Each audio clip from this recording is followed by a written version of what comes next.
Saya lihat bahwa kalau Presiden SBY dulu, saya menganggap beliau itu ragu-ragu selalu ya di dalam masa kepresidenannya, dan karena itu juga pada akhirnya almost as if he is giving up.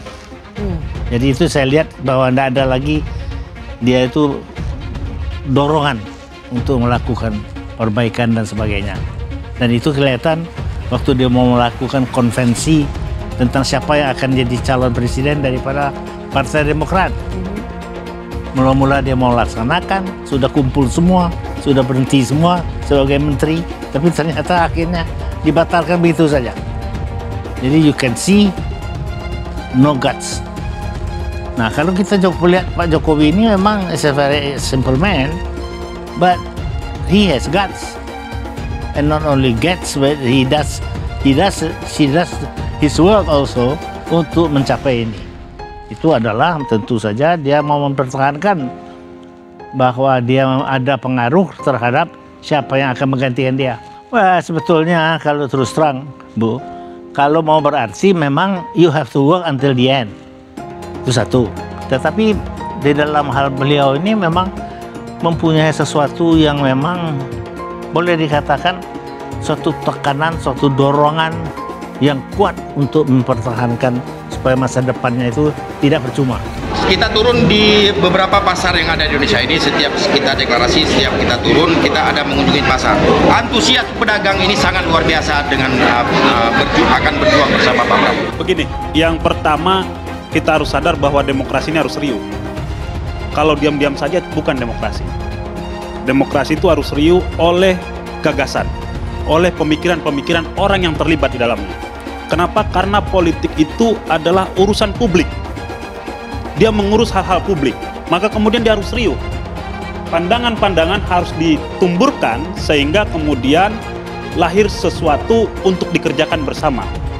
Konteks Pak Anies mengatakan saya bukan lari-lari pagi, saya melihat begini, sekedar hanya foto-foto selfie, tidak. Kenapa? Kalau hanya sebatas foto-foto selfie, maka kemudian demokrasi kita hanya akan menjadi demokrasi 140 huruf. Bisa berinovasi, yang bisa berkreativitas, yang melahirkan penemuan-penemuan. Bukan sekedar kemudian lari sana, lari sini, bicara sana, bicara sini, mengatakan bahwa kita ingin membangun Indonesia, tidak. Maka demokrasi kita harus siap gitu. Keriuhan-keriuhan ini kita masukkan ke dalam hal-hal yang substansial. Konteksnya Pak Anies mengatakan, ayo dong saling catat prestasi. Tim sana boleh lihat saya memerintah, tim sini boleh lihat sana memerintah. Karena ini semua punya rekam jejak pemerintahan.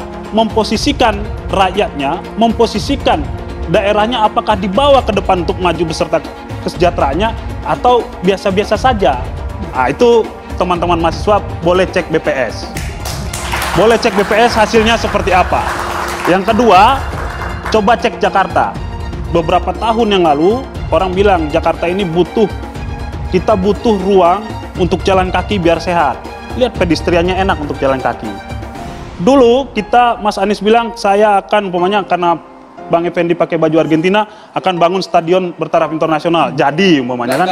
Hanya ada 2 capres di 2024 dan tak ada nama Anies. Relawan, kita lihat kekuatan siapa yang kuat, oligarki atau rakyat. Dikutip dari News Jakarta, relawan Anies Baswedan Reza Peters menyoroti pernyataan peneliti CSIS Yusuf Wanadi yang menyebut tak ada nama Anies Baswedan di Pilpres 2024. Ia yakin bahwa hanya akan ada 2 nama capres yang melenggang di Pilpres tanpa nama Anies. Reza pun tertawa dan menantang kekuatan antara rakyat dan oligarki. Yusuf Wanadi ini yakin cuma 2 pasang dan tidak ada nama Anies Baswedan dalam pendaftaran Capres 2024 nanti. Ucapnya dikutip dari akun Twitter pribadinya Sabtu 27 Mei 2023. Kekuatan siapa yang lebih kuat, oligarki atau rakyat? Tambah dia. Sebelumnya di acara milik jurnalis senior Rosi Ungkut di kanal YouTube Kompas TV, Yusuf Wanadi mengungkapkan perihal Pilpres 2024 yang sebaiknya hanya diikuti 2 kandidat calon presiden. Mulanya, Rosi mempertanyakan kemungkinan penambahan poros baru selain poros yang sudah terbentuk. yaitu Ganjar Pranowo, Prabowo Subianto, dan Anies Baswedan. Menanggapi pernyataan tersebut, Yusuf Wanandi justru mengungkap bahwa koalisi yang menginginkan keberlanjutan rezim Presiden Jokowi akan berupaya membuat Pilpres hanya diikuti 2 pasang calon. Kalau saya melihat teman-teman kita ini yang berjuang ini pasti tidak akan membiarkan ini menjadi 4, ataupun kalau bisa jangan 3. Jangan 3 calon karena terlalu banyak, harus memperkirakan jadi ndak jadinya itu, ujarnya dalam acara tersebut. Melalui pernyataan peneliti CSIS tersebut, semakin tampak bahwa bakal calon presiden dari Koalisi Perubahan untuk Persatuan memang dijegal. Ia pun menyebut Pilpres akan diikuti oleh 2 nama saja, bukan 3 nama. Ya, itu betul karena 3 nama selalu membuka kesempatan 2-1 dan siapa jadi nomor 2 berbeda, pungkasnya. Relawan Anies Baswedan Reza Peters menyoroti pernyataan peneliti CSIS Yusuf Wanandi yang menyebut tak ada nama Anies Baswedan di Pilpres 2024. Ia yakin bahwa hanya akan ada 2 nama capres yang melenggang di Pilpres tanpa nama Anies. Reza pun tertawa dan menantang kekuatan antara rakyat dan oligarki.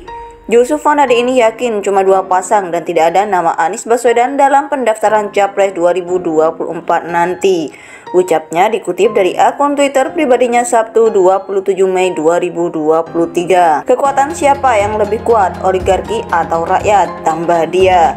Sebelumnya di acara milik jurnalis senior Rossi Ungkut di kanal YouTube Kompas TV, Yusuf Wanandi mengungkapkan perihal Pilpres 2024 yang sebaiknya hanya diikuti 2 kandidat calon presiden.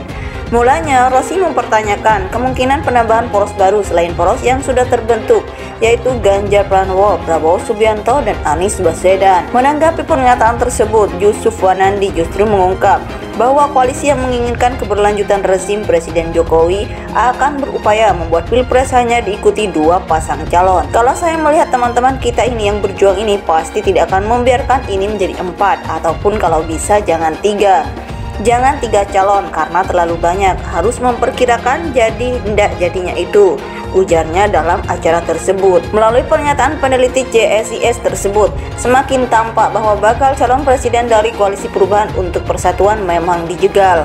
Ia pun menyebut Pilpres akan diikuti oleh 2 nama saja, bukan 3 nama. Ya, itu betul karena 3 nama selalu membuka kesempatan 2-1 dan siapa jadi nomor 2 berbeda, pungkasnya. Kekuatan siapa yang lebih kuat, oligarki atau rakyat? Tambah dia. Sebelumnya di acara milik jurnalis senior Rossi Ungkut di kanal YouTube Kompas TV, Yusuf Wanandi mengungkapkan perihal Pilpres 2024 yang sebaiknya hanya diikuti 2 kandidat calon presiden. Mulanya, Rossi mempertanyakan kemungkinan penambahan poros baru selain poros yang sudah terbentuk, yaitu Ganjar Pranowo, Prabowo Subianto, dan Anies Baswedan.